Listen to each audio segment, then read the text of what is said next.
minus 4, 3, 2, 1, 0.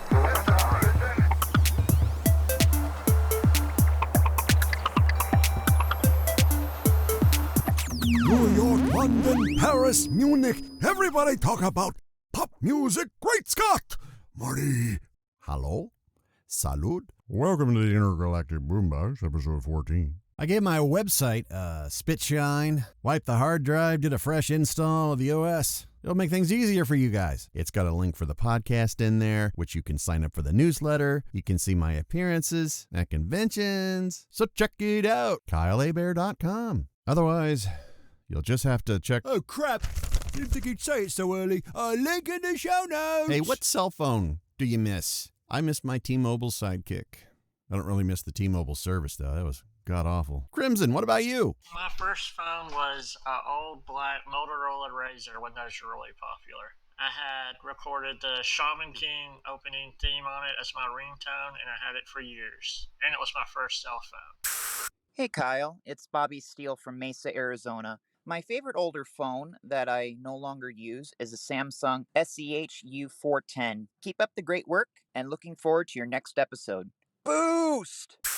Drib Scott says, Nokia Candy Bar. The battery lasted forever! Eric Flynn says, I loved my old Nokia flip phone. There's a lot of Nokia love here. I don't remember the exact model, but I do remember that it looked exactly like the one Zach Fair had in Crisis Core Final Fantasy VII. Let's check the SatCats messages. Those folks that donated Satoshis. Pass Satoshi to the podcast, guys. Pass Satoshi to the podcast. Chad Farrow says, you nailed the Dave Jones impression. I don't remember ever doing an impression of Dave Jones on the Podcasting 2.0 podcast. Chad, thank you for 1,000 sats sent using Podfriend. Stephen B. from CurioCaster, 4,900 sats sent. He says, I really enjoyed your insight regarding voice acting. Super interesting. Thank you, Stephen. I'll cover more aspects of the industry in the future. The aforementioned Dreb Scott says, Dave Jones rocks. Go podcasting! Boost! Another great episode. Dave Jones does rock, and so does Adam Curry. Podcasting 2.0, a weekly podcast dedicated to the evolution of podcasting. Oh, and Dreb sent a total of 45,783 Satoshis using Martin Morrison's awesome Podfriend app. These great Podcasting 2.0 apps are evolving all the time. Check them out. Newpodcastapps.com. Download them. Play with them. Get your podcast wallet set up so you can start streaming Satoshis and custom messages with CurioCaster and Podfriend. And that list will grow, folks. New question of the week. What did you think of the Suicide Squad? I thought it was a lot of fun. Edgier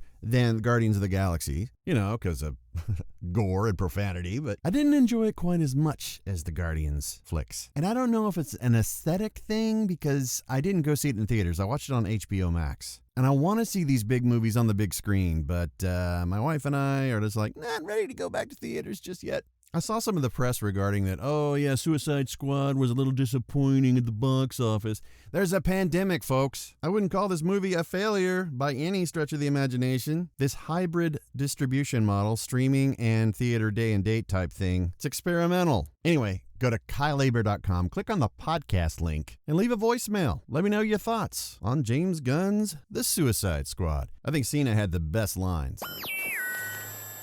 I used to listen to old-time radio shows like The Shadow when I was a kid.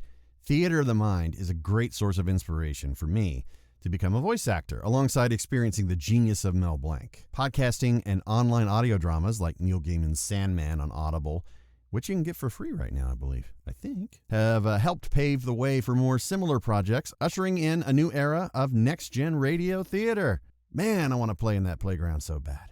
HBO Max, like Netflix, is set to add podcast content, including, wait for it, Batman, The Audio Adventures. The tone is said to mesh the animated series with the campy fun of the 60s TV show. It's being written and directed by SNL writer Dennis McNicholas. Jeffrey Wright from Westworld will approach the mic as the Dark Knight. Kind of funny since he's actually the next live-action Commissioner Gordon in the Robert Pattinson Batman movie. And he'll also be heard in another animated VO role as the Watcher in Disney Plus Marvel's What If series. And all us regular voice actor peeps are jealous of the gig, but yeah, I get it. Hollywood wants to stunt cast to get people to listen. Rosario Dawson will portray Catwoman. John Leguizamo as the Riddler. If this was a cartoon with regular voice actors and not during a pandemic, the cast would record together, like a radio play. But with celeb casting and scheduling, they're probably going to do it like anime or video game sessions and record everyone separately. And recording separately also gives editors more wiggle room, even though any actor will tell you it's way more satisfying to be able to play off each other to enhance the performance. Be in the same room. Plus, you get to watch them screw up, and you don't get quite as self-conscious when you make mistakes and blow takes. Batman The Audio Adventures will be blasting into your ear holes this fall. In 2012, the little sci-fi thriller that could gave a really cool spin on the found footage genre. I'm talking about Chronicle, which had a low-budget live-action Akira feel. Teens with telekinetic powers spiraling out of control, dogs and cats living together, mass hysteria. Sequel plans stalled for years. And speaking of Akira, actually, Leo DiCaprio's production company was supposed to tackle a live-action adaptation of that.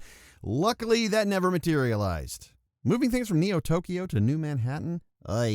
Anyway, it looks like things are moving forward for a Chronicle sequel, this time with female college grads obtaining these powers. Throw in some social commentary on cover-ups in the media, and you get Chronicle 2, Electric Boogaloo.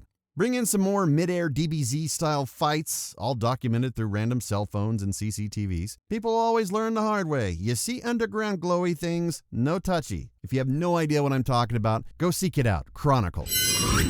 One of the more popular anime titles in recent years is My Hero Academia. I voice Fatgum, who wants candy, who has developed quite a following considering he's not in it very much.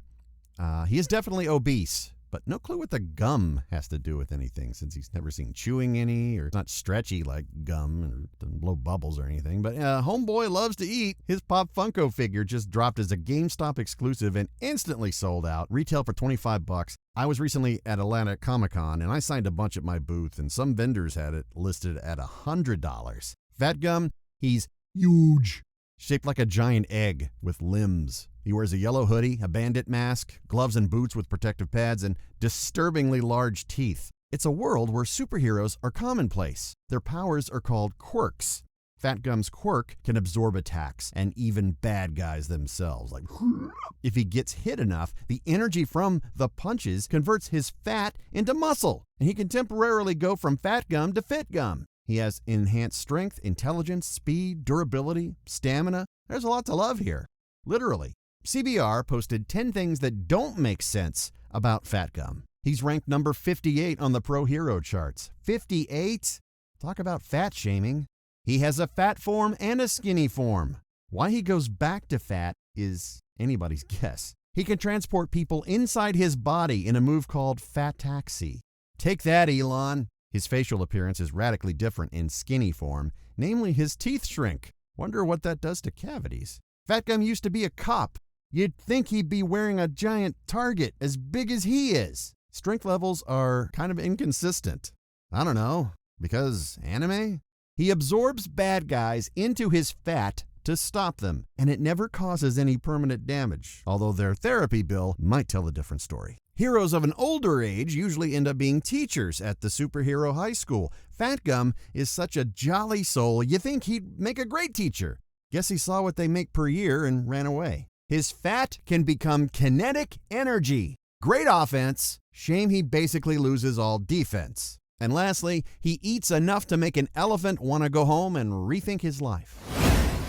Anybody remember Intellivision, Atari's mortal enemy in the OG video game wars? It had tethered controllers that looked more like a calculator with a scroll wheel instead of a thumb pad or a joystick.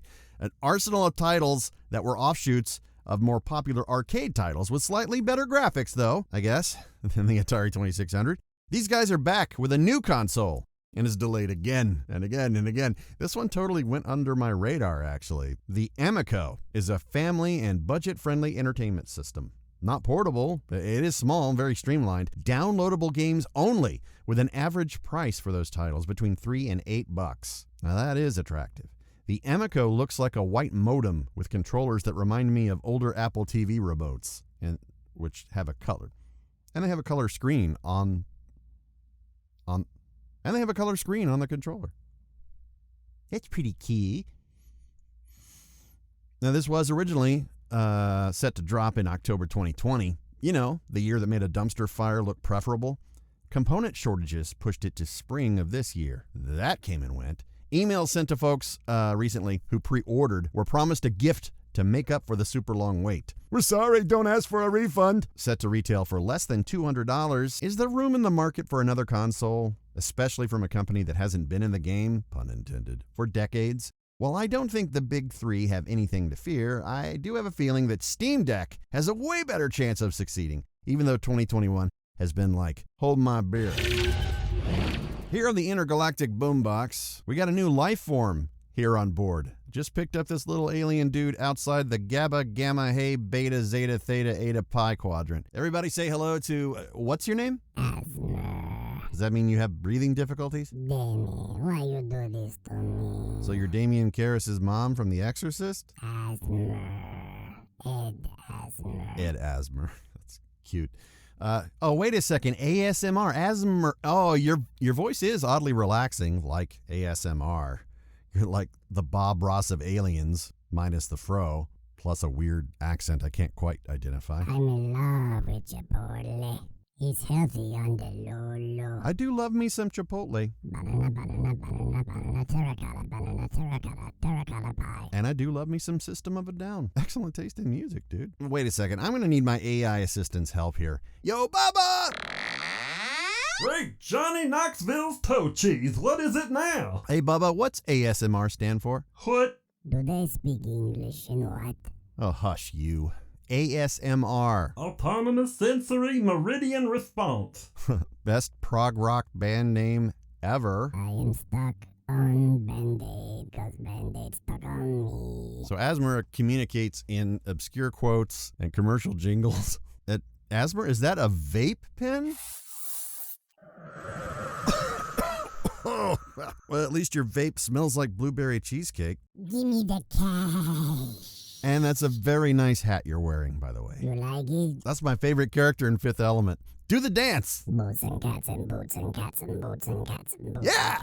and cats. While I play Call of Duty daily and have almost nothing to show for it, Left 4 Dead and its sequel rank as my all-time favorite shooters. I noticed I'm not alone in wishing a third Left 4 Dead would surface. Alas, that is not meant to be, but a spiritual successor is on the horizon. Yeah, Turtle Rock Studios' Back 4 Blood will scratch that itch to blow away the undead in co-op glory, but also throws in randomized experiences via cards in-game, offering infinite replay possibilities. Did you get to play the early access beta? I've heard good things. Let me know your thoughts. KyleHebert.com. Click on the podcast icon and record a voicemail. Or drop me an email, theintergalacticboombox@gmail.com. Is Back 4 Blood a masterpiece in the making? A fuster clock? Meh. I got the special digital edition pre-ordered, and that countdown clock to October can't run fast enough. Thank you so much for the support, the word of mouth, the tweets, the sats, the downloads, the follows. Thank you so much, fam. Until next week, I'll see you on the flippity floppity.